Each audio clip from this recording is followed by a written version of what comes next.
Maravilha. Nós vamos aí dar continuidade ao nosso estudo aí do Tanar, né? Nós já falamos sobre, aí estamos já no... Nós vamos entrar no livro de Reis, né? Nós falamos aí um pouco sobre a visão panorâmica do livro de Samuel, considerando que o livro de Samuel, né?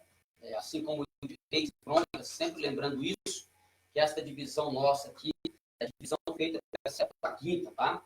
Que, na verdade, a divisão do cânone do Tanar é uma divisão judaica. Então, nessa divisão judaica, nós temos primeiro e segundo Samuel como um só livro, primeiro e segundo Reis como um só livro, e primeiro e segundo Crônicas como também um só livro, tá? Então, nós vamos aí dar nossa continuidade aí.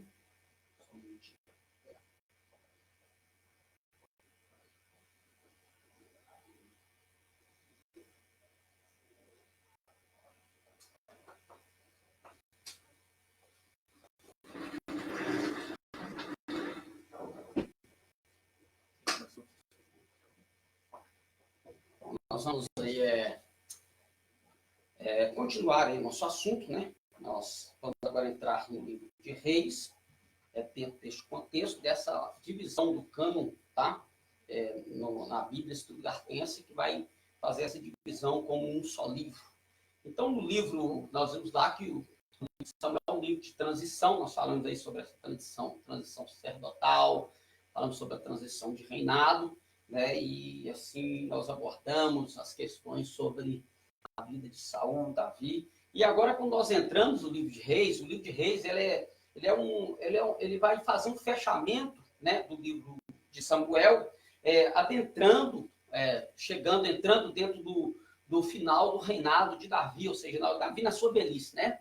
Então, nós aí dentro desse contexto, nós vamos ver que Davi, ele agora vai estar passando o seu reinado para o seu sucessor, que é Salomão. Já no livro de Reis, nós temos que entender que o livro de Reis é um livro que ele vai contar a história do reinado de Salomão, mas vai nos trazer algumas informações em poucos capítulos.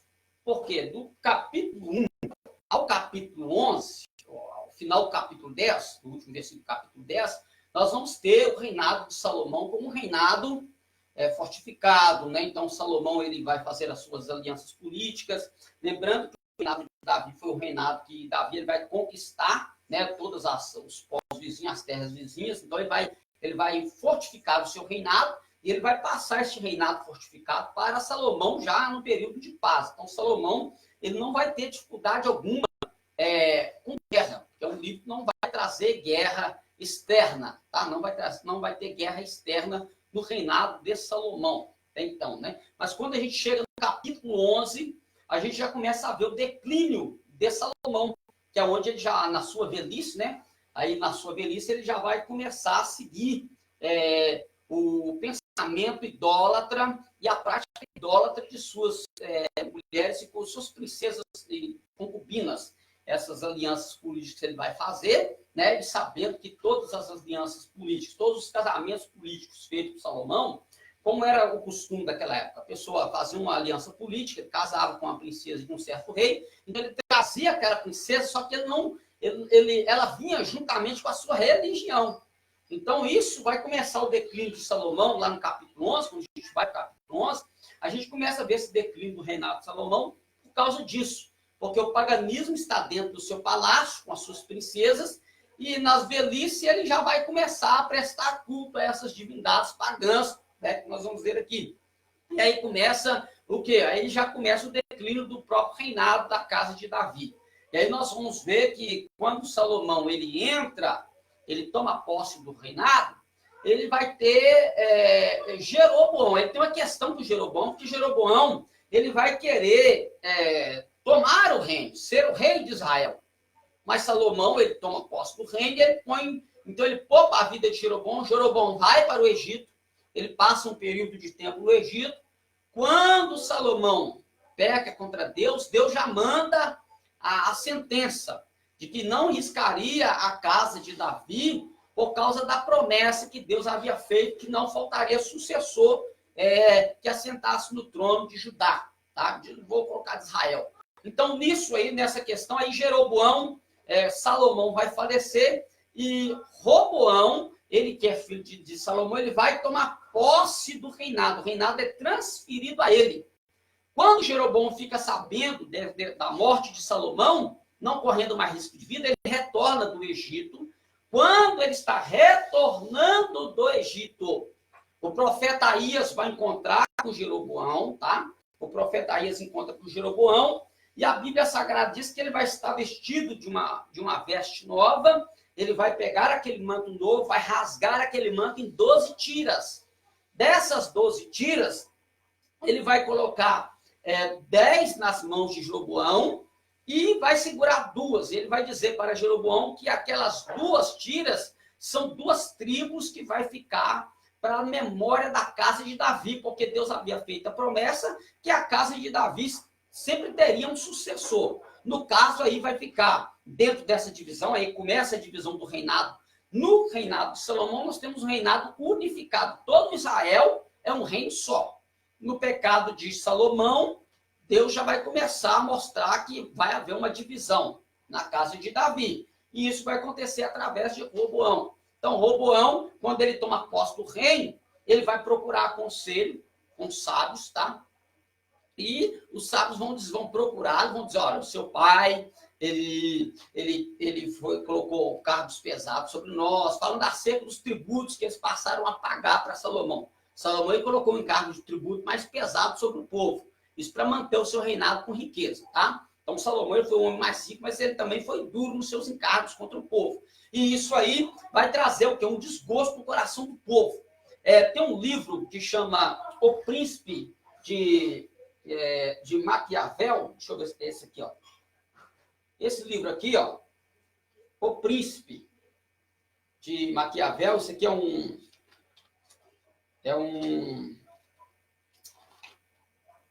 um escritor, acho que dos meados da nossa época, né? Esse Maquiavel, o príncipe, Nicolau Maquiavel, ele vai escrever essa obra aqui no período ainda em que as nações têm governantes, reis, tá? Governadores. Então, ele vai escrever esse livro aqui para orientar um governante como se manter no reinado, como manter o seu reinado. Esse homem aqui, ele vai escrever esse livro para orientar. Qual que é a orientação dele? Que se o monarca quiser se manter no poder, ele não pode tocar naquilo que é do povo. Tá? Ele não pode tocar naquilo que é do povo. Então, Salomão, né? Claro que Salomão não leu esse livro, né? Isso aqui né?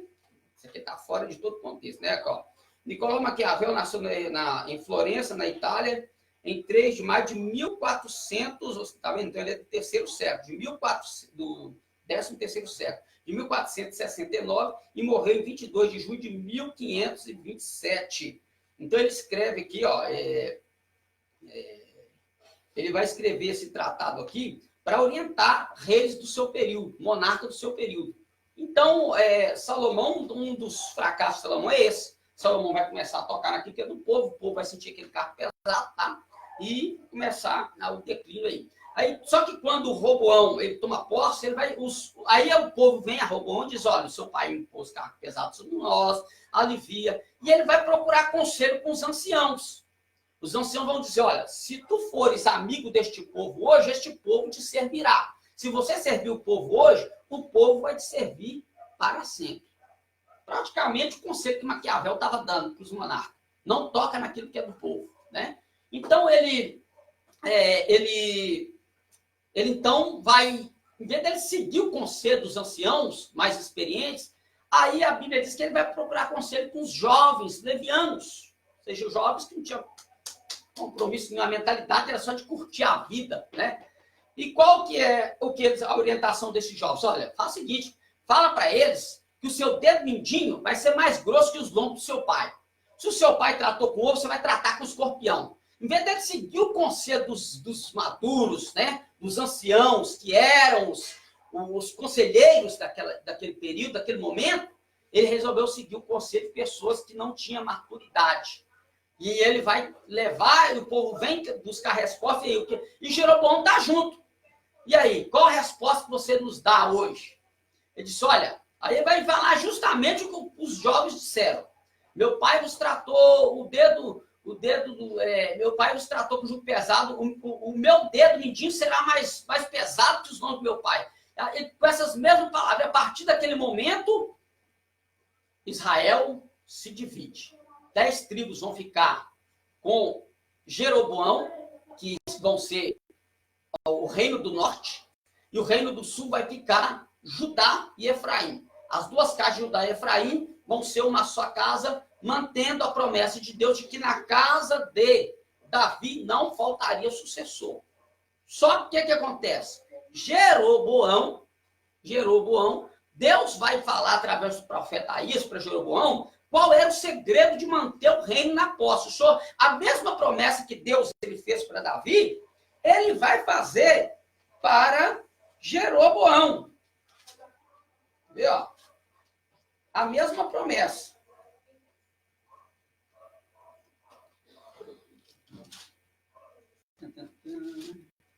Vê, ó.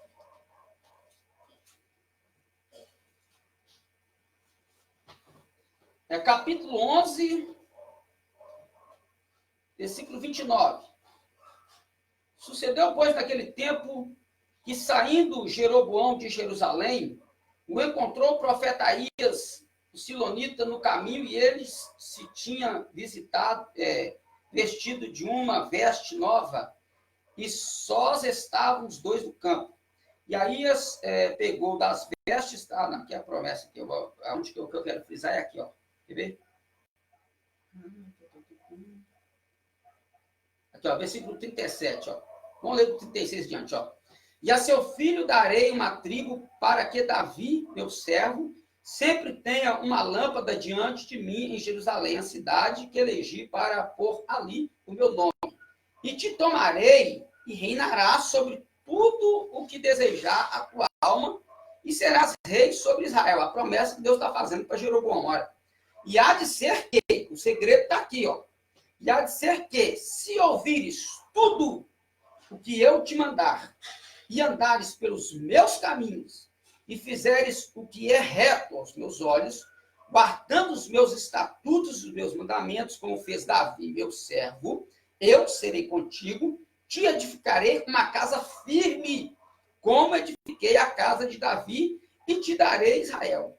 E por isso afligirei a semente de Davi, todavia não para sempre. Então, o segredo de manter o reinado aqui era fidelidade a Deus. Ouvir a palavra de Deus, guardar a palavra de Deus, guardar os mandamentos de Deus, ser fiel a Deus era manter o reinado nas mãos.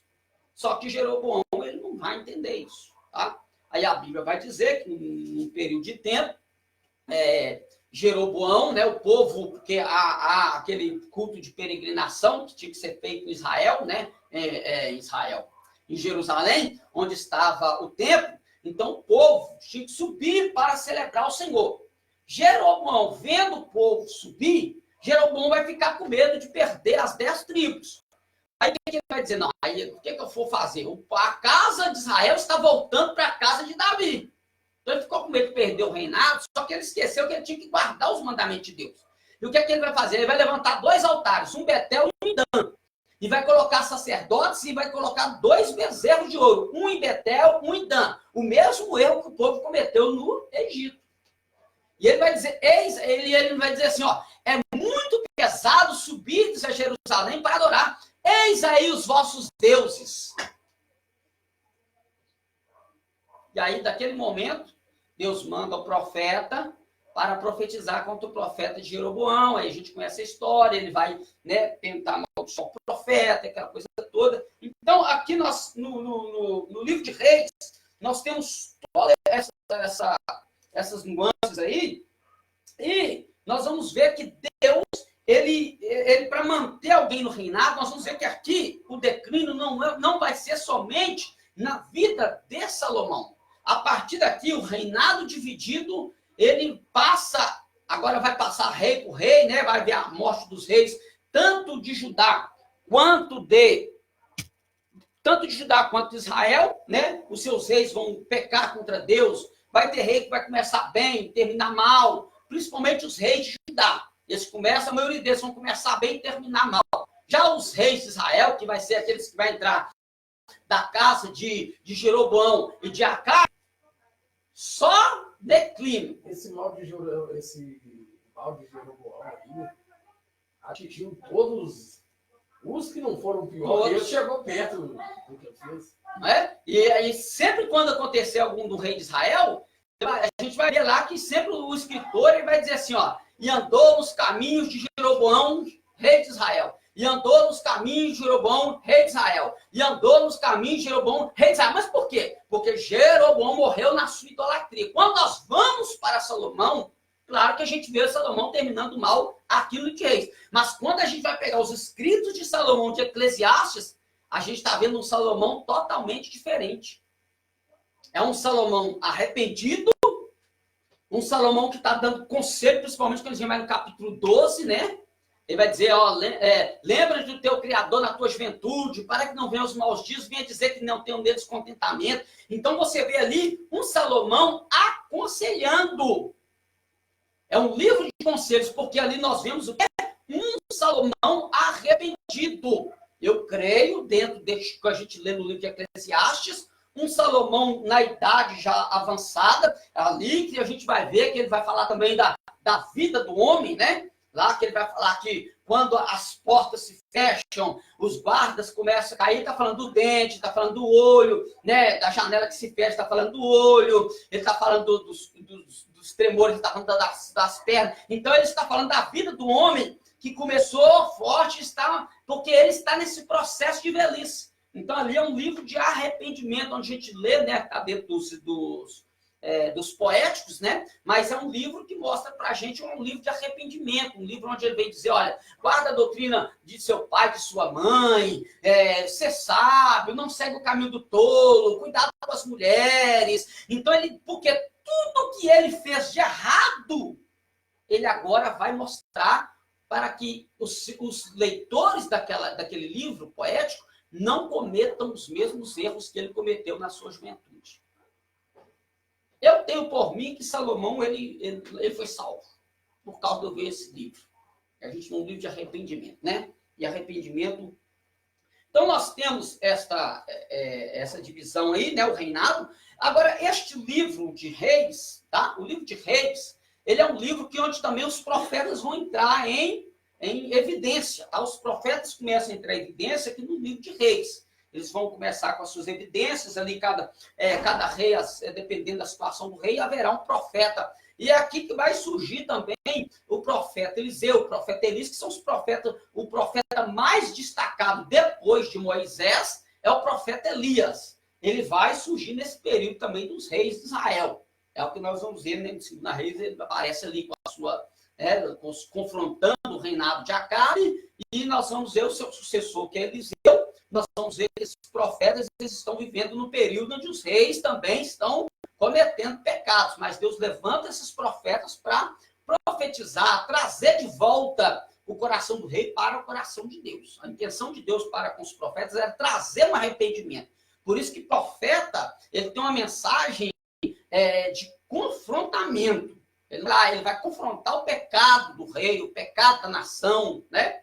Diferente dos profetas que nós temos hoje em dia, né? De muitos profetas que a gente tem hoje em dia, só profeta de passar a mãozinha na cabeça, né? Mas de arrependimento, nada, né? Então a gente tem que tomar cuidado com isso aí. Mas, então, esse é o desfecho do livro de Reis, tá? É o desfecho do livro de Reis dar-se-á dentro deste contexto aí. Então vamos aí, ó, ver aqui, ó, nós temos, ó, livro dos Reis, vou lá o alvo aqui. Então, ó, introdução. Entre todos os reis de Israel, não há ninguém mais famoso que Salomão.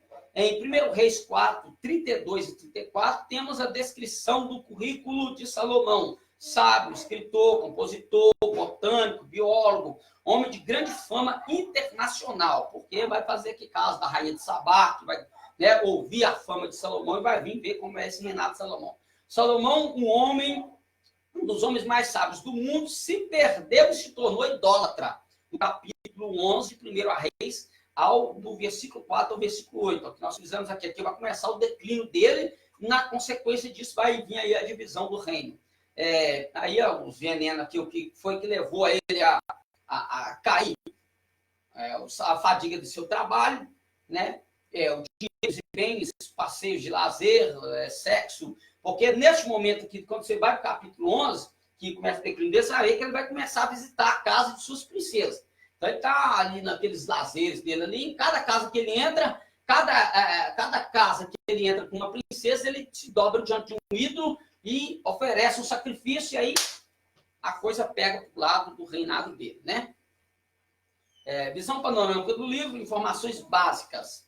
O autor é um historiador, não tem um autor definido, mas muitos têm como se fosse Esdras, tá? Esdras, como alguns teólogos têm Esdras como o escritor deste livro, porque é um livro que vai ser desenvolvido no exílio babilônico, tá? Tanto é que o livro de Reis, o fechamento dele é justamente com o cativeiro babilônico da casa de Judá. Lembrando que quem foi para a Babilônia, né? Nós já estudamos isso aí, né? Quem foi para a Babilônia não foi Israel. Quem foi para a Babilônia foi Judá. Israel foi cativo pela Síria, né? Então a gente tem que entender. Tá? Tem gente que engloba, coloca aí, todo Israel foi para... Não foi todo Israel, não. Israel foi para a Síria, o Reino do Norte foi para a Síria, e Judá foi para a Babilônia. Então, por isso que a gente vai ver que você vai desenvolver todo o livro de Ezequiel, todo o livro de Daniel, vão desenvolver nesse contexto de Babilônia por causa disso, porque é do reinado de Judá, porque eles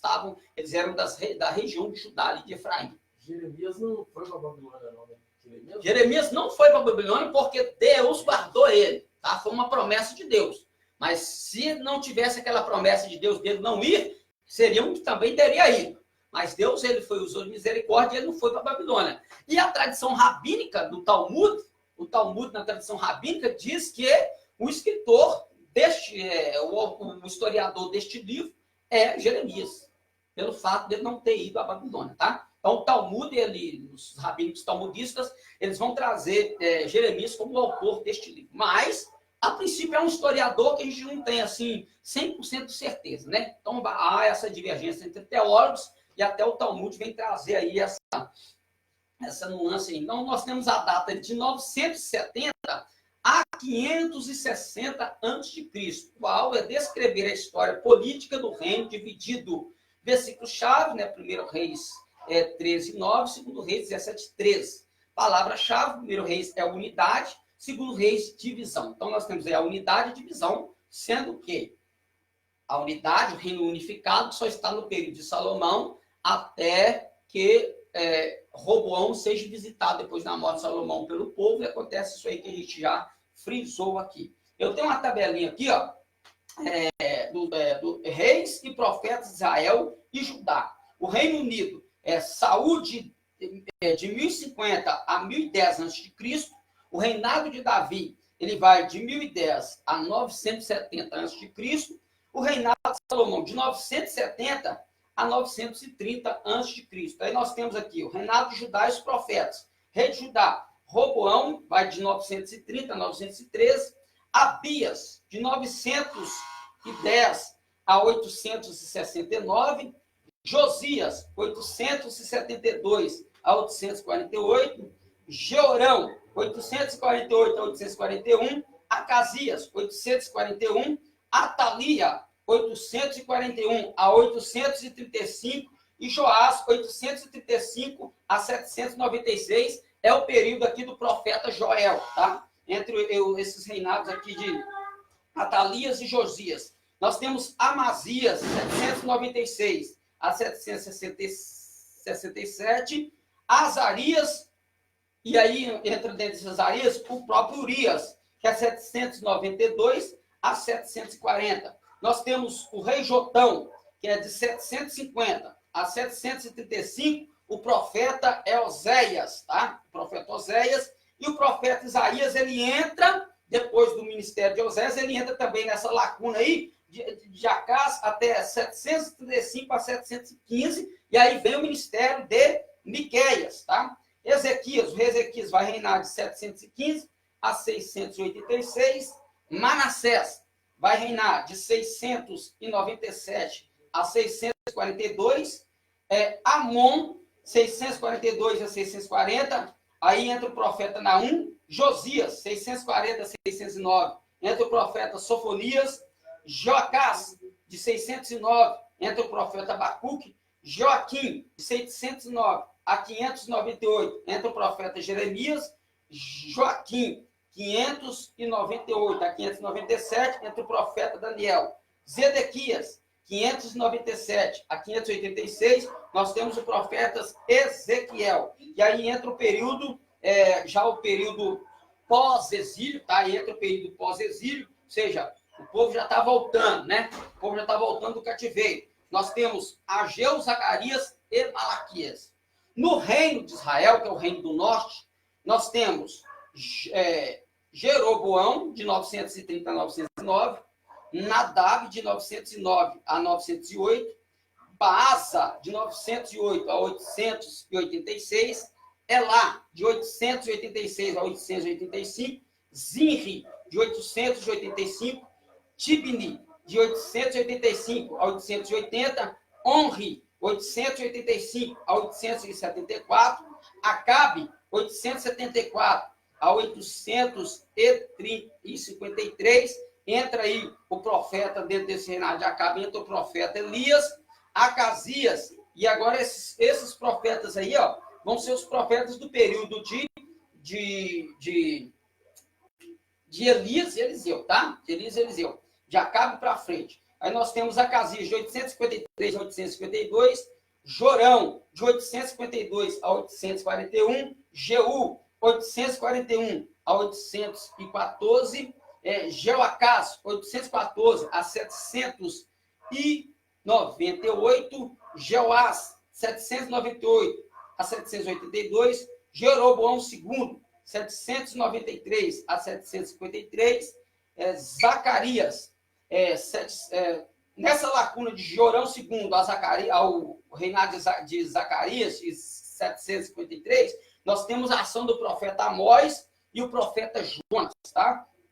Salum, 752, Manaém, 752 a 742, Pecaías, olha o nome do cara, Pecaías, 742 a 740, Peca, 752 a 732, e Oséias, de 732 a 722. Essa é a lacuna dos reis de Israel. E aí nós temos, nesse período todo, desde da divisão dos reis, do reinado entre norte e sul, até o profeta Zacarias, do período pós-exílio, nós temos de 950 a.C.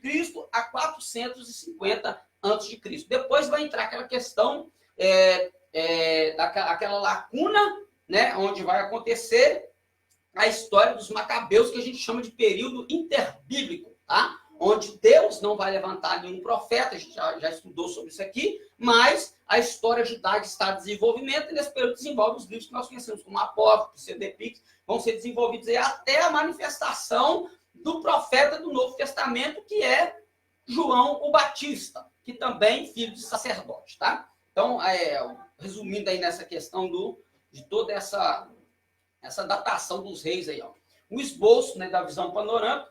Nós temos de 1 Reis, do capítulo 1 ao capítulo 11, o reinado de Salomão, grandeza, ou seja, a grandeza do seu reinado, a construção do templo, a sabedoria e a apostasia que ele vai cair nela no capítulo 11. No capítulo 12, a 2 Reis 17, 1 Reis, capítulo 12, a 2 Reis, capítulo 17, nós temos um reinado dividido. Aí vai ter uma instabilidade, né? Os reinados já não são mais fortificados, não são mais fortalecidos, então tem todo esse declínio espiritual, tanto da parte dos reis quanto da parte do povo. Então os profetas são levantados, no caso aqui desse período, o profeta Elias e Eliseu, que são os que mais vão, né, falar nesse período. Depois a gente vai ver que os outros profetas vão surgir já quase já adentrando ao cativeiro babilônico, o cativeiro assírio, tá? Que aí vai surgir o profeta Isaías, Micaías, por aí sucessivamente, alguns outros profetas aí. Então, nós temos reinado dividido, essa estabilidade, divisão, guerras e disciplinas. Agora sim, o pau começa a quebrar para o lado do povo. Então, se houvesse obediência, não teria guerra. Aquilo que Deus estabeleceu aquela paz de Salomão, poderia perpassar a todo Israel. Mas devido àquele, né, devido a ele pecar, transgredir os mandamentos de Deus, e os outros reis começaram a cair desse mesmo fato, desse mesmo ato, então nós vamos ver aí que o que mantinha o rei bem com o povo, era ele se manter bem com Deus. Então, quando ele abandonava Deus, Deus deixava a guerra acontecer dentro de Israel. Segundo Reis, capítulo 18, versículo 25, o reino sobrevivente, né, ou seja, o pouco do reinado começa aí, né? Alguns reinados vão começar... Aí vai ter aqueles reis que vão ficar mais tempo, aqueles reis que vão ficar menos tempo, devido a toda essa circunstância de falta de compromisso com Deus. Então, é um perigo quando nós não guardamos a aliança de Deus, tá?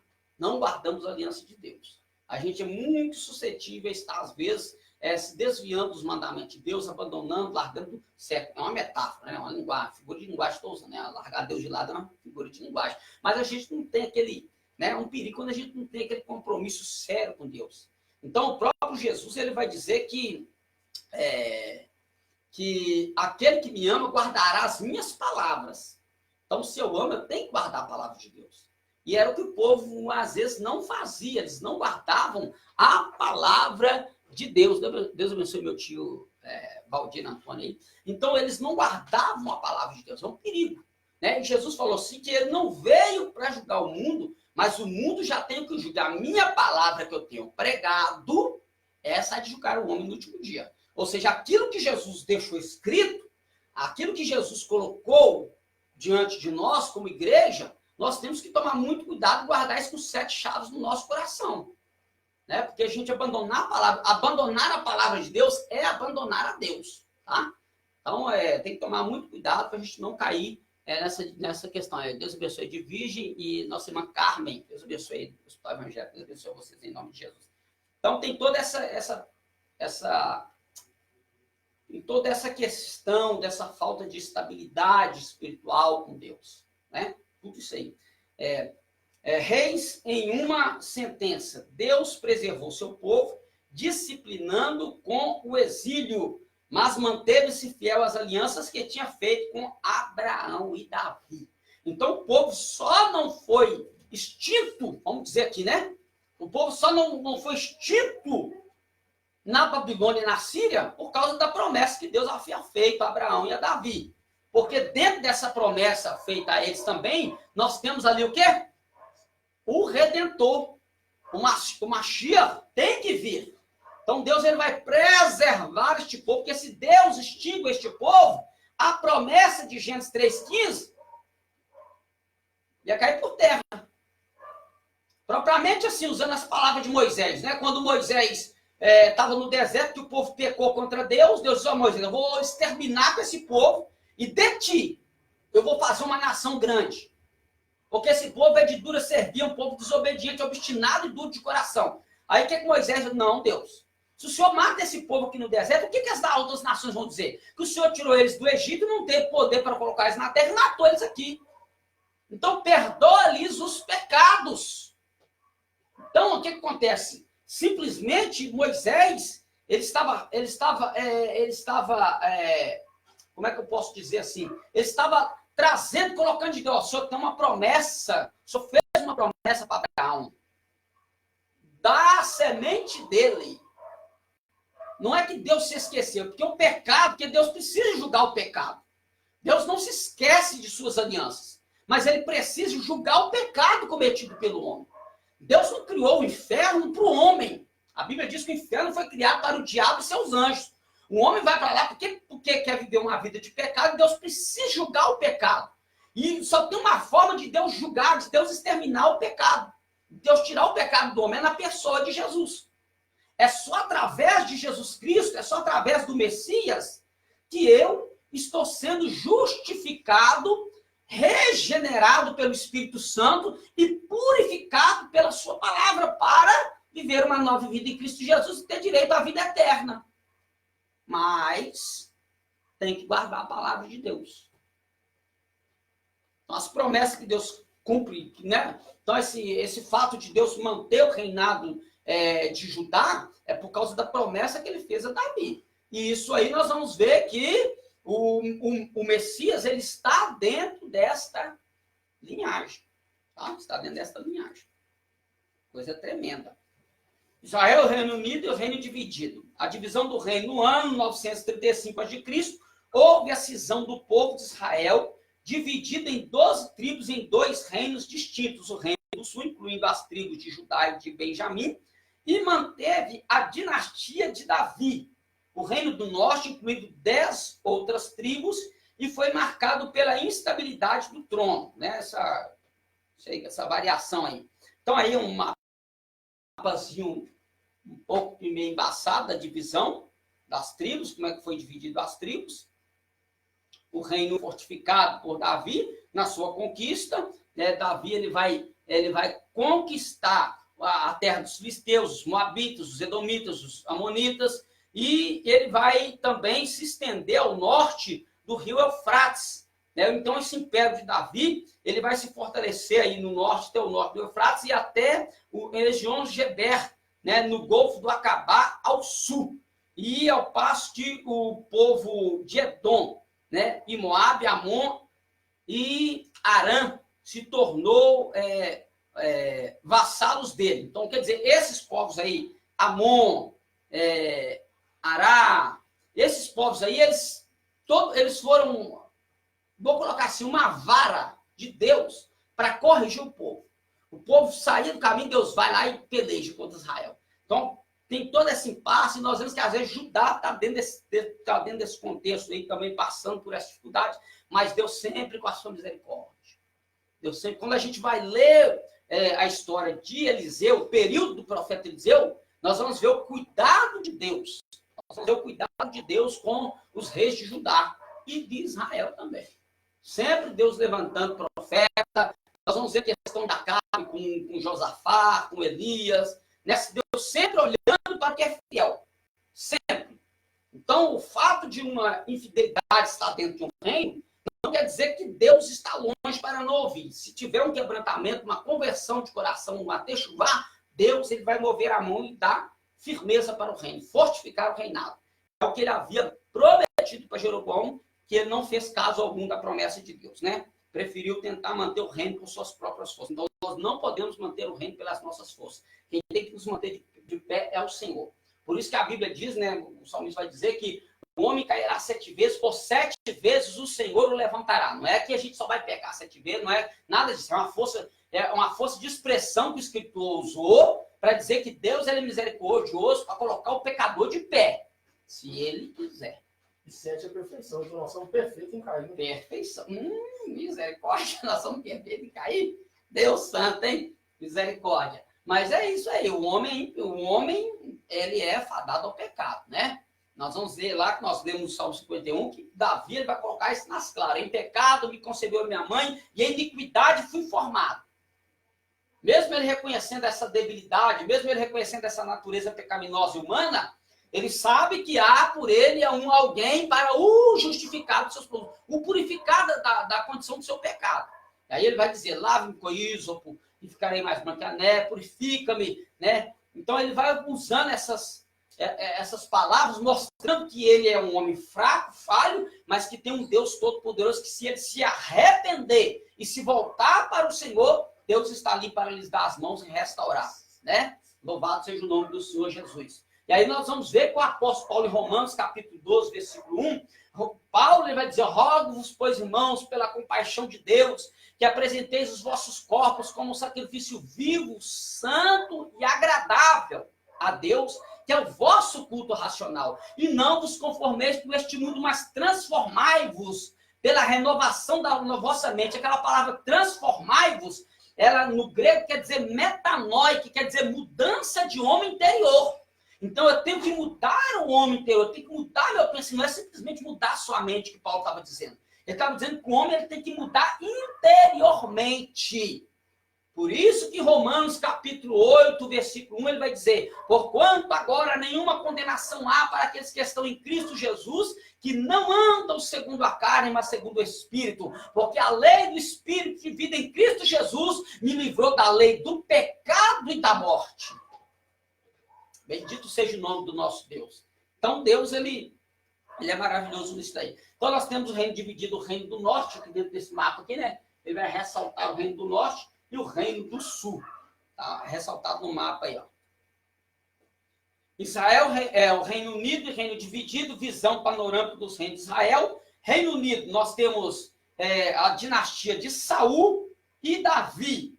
Mas por que eu não tenho aqui, não tinha que ter colocado Salomão? Porque Salomão ele vai ser a transição também, é um ato de transição do Reino Unido para também a divisão, que vai começar com seu declínio até o capítulo, que a gente só tem ali 10 capítulos só de um período de prosperidade e de fidelidade. Do capítulo 11 para lá, a coisa desanda no meio dos reis de Israel. Reino do Norte, são 9, né, dinastia. Reino do Sul, 1 que é Judá. Súditos desses reinados. Nós temos aqui, no Reino Unido, temos as 12 tribos, tá? Tudo de comum acordo. No Reino do Norte, nós temos as 10 tribos. No Reino do Sul, nós temos 2 tribos só. Na monarquia do período de Davi, que é o Reino Unido e Saul, nós temos reis fiéis e reis infiéis, questão de Saul e Davi, tá? E entra a questão de Salomão, a infidelidade também. No Reino do Norte, nós temos reis infiéis. No Reino do Sul, reis fiéis e reis infiéis. Porque aí a gente vai ver ali Josafá, nós vamos ver ali Josias, Ezequias. Então, esses reis aí vão fazer uma diferença, né, dentro do seu reinado, mas vendo que também cometendo falhas, né? E Josafá, se a gente for ver a impecabilidade de Josafá para com Deus, mas nós vamos ver também as falhas de Josafá. Então, muitas coisas, principalmente a aliança com Acabe.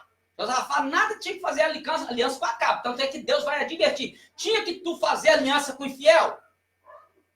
Então, Josafá também, ele, né, deu ali o seu deslizezinho, mas nós vamos ver que ele vai terminar o reinado dele não, assim, infamado. A fama dele não vai ser tão ruim assim, mas tem os seus deslizes também, né? Então, por isso que ali vai ter, dentro do Reino do Sul, fidelidade e infidelidade. Visão panorâmica dos reinos de Israel, nós temos Reino Unido, Reino do Norte, Reino do Sul, profetas. Atuaram juntos aos reis no Reino Unido. No caso, aqui nós temos o profeta Samuel, o profeta Natã, tá? Que é do período de Saul e de Davi. Nós temos o profeta Natã e o profeta Samuel, que operaram ali. Reinos do Norte atuaram contra reis. Alguns abandonaram a Deus para agradar aos reis, tá? Reino do Sul atuaram confrontando reis. Então, o Reino do Sul, ele passou por... Mas esse confrontamento não era um confrontamento de falar assim, ó, Deus vai acabar com você. Não, Deus vinha com a palavra de juízo, mas mostrava o caminho do escape. Aí ficava a cabo do rei ouvir a voz de Deus e praticar aquilo que Deus está fazendo para ele ser bem sucedido no reinado. Os sacerdotes serviram a Deus no templo. No caso aqui, falando da questão de Eli e Samuel, tá? Depois nós vamos ler lá que depois de Samuel vai ter Abiatar, Zadok, né? Zadok, ele vai continuar aí. Joiada. Tá? Então, eles vão estar nesse período aí de Davi aí. No Reino do Norte, atuaram contra reis. Alguns abandonaram a Deus para agradar aos reis. Serviram ao rei, os sacerdotes, sacerdote, profeta, sacerdotes. Serviram ao rei de Israel e desprezaram a Deus. No caso, aqueles profetas lá que se venderam para a casa de Acabe, no caso de Jezabel, né? Prefiro comer da mesa de Jezabel do que ser sustentado com pão e água, né? Pelo que alguns dizem, né? Como é que é o nome daquele profeta lá, que é aquele servo lá do Micaías, né? De ser sustentado. Então, nós vimos aí, no Reino do Sul, serviram ao Senhor no templo. Então, sacerdotes fiéis ao Senhor. No Reino Unido, a idolatria presente na vida de Salomão.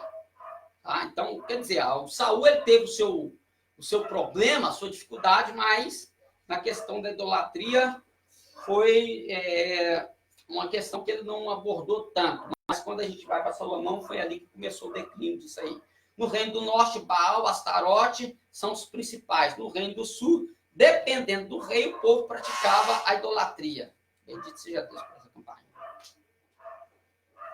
Israel, reino unido e reino dividido. Alguns reis de Judá: Asa, Josafá, Joás, Ezequias e Josias. Isso aí os fiéis, né? Foram fiéis a Deus. Curiosidades, um livro que cita outros livros. O autor de Reis foi um grande pesquisador, consultou muitos livros para escrever sua obra.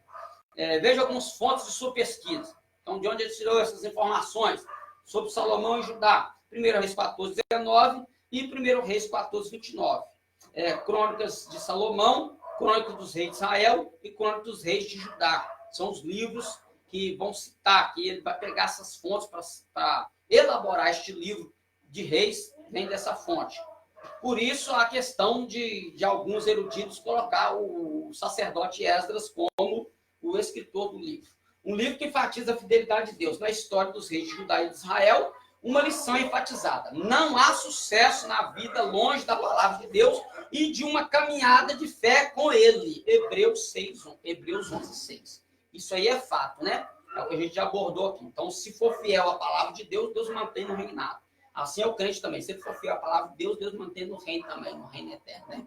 Porque a gente para sair do reino é fácil.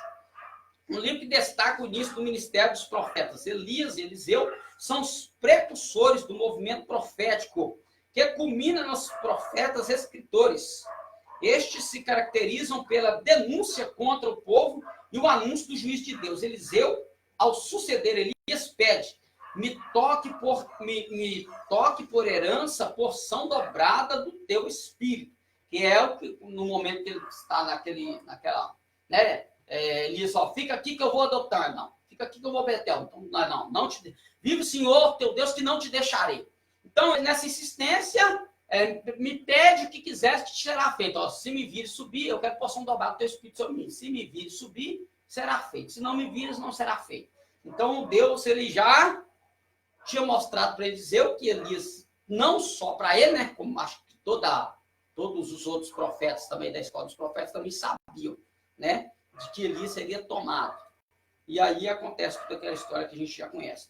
Um livro que destaca o início do ministério dos profetas. 3 milagres de Elias que Eliseu praticamente repete, como que comprovando desfrutar do mesmo espírito de seu mestre. Multiplicou o azeite de uma viúva, 1 Reis 17, 10 e 16, e 2 Reis 4, de 1 a 7. Ressuscitou o menino, 1 Reis 17, 17 a 23, 2 Reis 4, 18 e 37. Abriu o Rio Jordão, 2 Reis 2:8 e 2 Reis 2:14. Então, nós vemos aqui o quê? Uma transmissão de unção. É o que nós falamos na aula passada. É a transmissão. O ambiente está preparado. Então, o próprio Elias disse, ó, se me vires, ele falou, ó, eu quero porção dobrada do Espírito que está sobre ti. Não é que Deus tirou o Espírito. Isso é uma força de expressão. Isso é uma metáfora.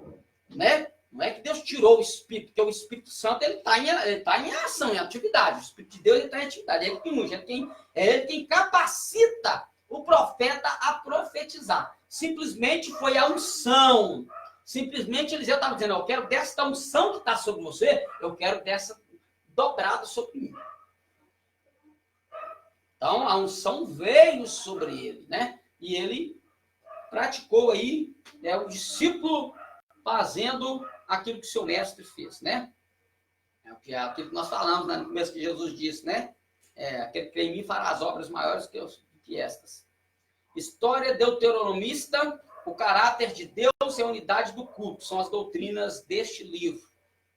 Reis e o Novo Testamento, ou seja, as citações que o Novo Testamento vai fazer acerca, né, do livro de Reis. Aí nós temos a questão de Elias no Novo Testamento, ou seja, uma personificação. Não, como muitos dizem, reencarnou Elias, né? Tanto é que tem gente que pega isso aí, né? Uma vez uma irmã até me questionou aqui, mas não é o Espírito, não é Elias mesmo, não. Eu falei, não, irmã. Mas aqui, ó, olha o que o Herói está dizendo. É Elias? Não, irmã, não é. Ele imaginou, por quê? Porque é uma profecia que estava lá e que ele vira na virtude e espírito de Elias. Virtude é poder. espírito, ele está fazendo alusão da unção, ou seja, da mesma autoridade de profetizar. Nós vamos ver que na profecia de Elias, ele vai confrontar Acabe por causa de Jezabel. Na questão de João o Batista, ele vai confrontar Herodes por causa de Herodias, mulher do seu irmão Filipe, que estava em Tureia. É a mesma, né?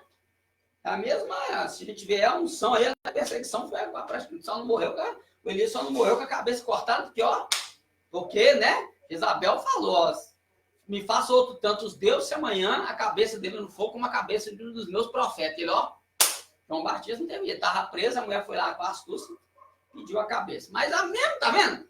As coisas são a mesma. Mas não é que ele era uma reencarnação de Elias. É a virtude, é o poder e a mesma unção de profetizar. A transfiguração, né, que vai dar em Mateus 17, lá nós vamos ver a transfiguração, vai aparecer Moisés e Elias, e no Apocalipse, que é aquela citação das duas testemunhas, que vai dizer que esse tem poder, para que nos disse sobre profecia, faça com que não chova por 3 anos e 6 meses, fazendo alusão do mesmo milagre que Elias fez no período de Acabe, né? Então, isso aí. Elias e João Batista, características, a aparência rude, Elias, 2 Reis 1, 7 e 8, João Batista, Mateus 3, 4. Perseguição política, 1 Reis 19, 2 por Jezabel, Mateus 14, 8 por Herodias. Nós já frisamos aqui a unção no Jordão. 2 Reis 2, 9, 14, ungiu Eliseu. Mateus, esse aqui eu não tinha prestado atenção não, também. Mateus capítulo 3, versículo 13, 17, onde ele também batizou Jesus no Jordão. Que coisa tremenda, hein? Então, tá vendo como é que a coisa conclusão.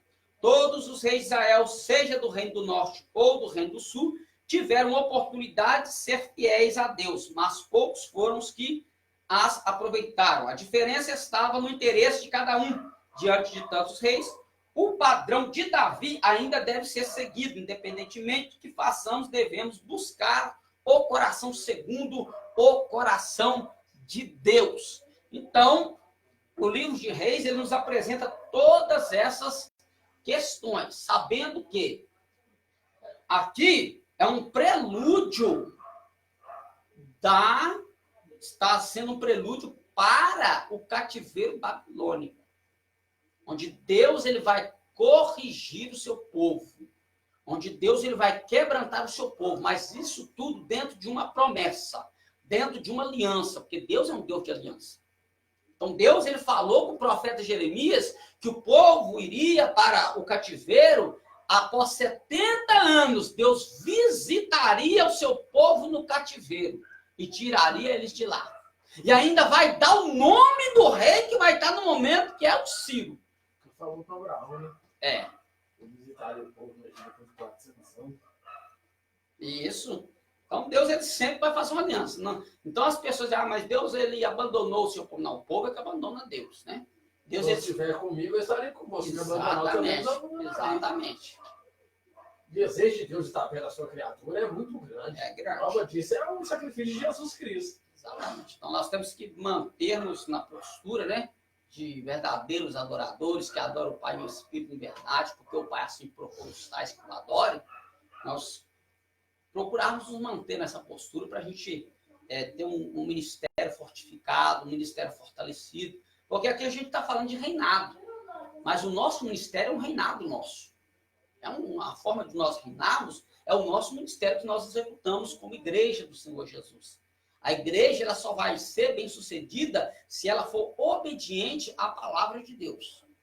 As pessoas podem fazer o que quiser, podem arrumar todo tipo de subterfúgios, de aparatos, de modismos, de renovações, para tentar atrair a multidão após si e encher um lugar físico. Mas às vezes tem um lugar físico cheio de gente buscando, clamando por Deus, mas Deus está longe.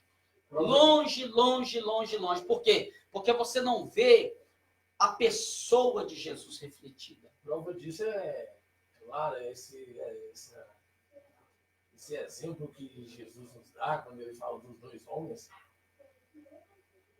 que edifica o homem. Que edifica na areia, que edifica na rocha, né? Exatamente. Então nós temos que edificar a nossa vida na rocha, né? Que é Cristo, a sua palavra. Não ficarmos em terreno arenoso, ou seja, o solo não é firme. Ou seja, não é uma doutrina que facilmente você vai afundar, né? Levando assim para o nosso lado metafórico. A palavra de Deus ela tem que ser o sustento da nossa vida, né? Nos manter firme, de pé. Agora, se a doutrina é uma doutrina baseada em humanismo, materialismo, é um terreno arenoso. É casa construída sobre a areia. Fácil se afundará. Fácil se afundará. Então, que Deus em Cristo Jesus possa usar de misericórdia, nós possamos procurar a face do nosso Deus para continuarmos aí servindo ao Senhor na beleza da sua santidade. Deus em Cristo Jesus nos abençoe. Deus abençoe a todos vocês no Facebook. Em nome do Senhor Jesus Cristo, Deus abençoe meu tio, Valdir, meu xará, nossa irmã Carmen, do Hospital Evangélico, nossa irmã de Virgem, do Hospital Evangélico. Deus abençoe a todos em nome de Jesus. E a todos vocês que verão esse vídeo posteriormente.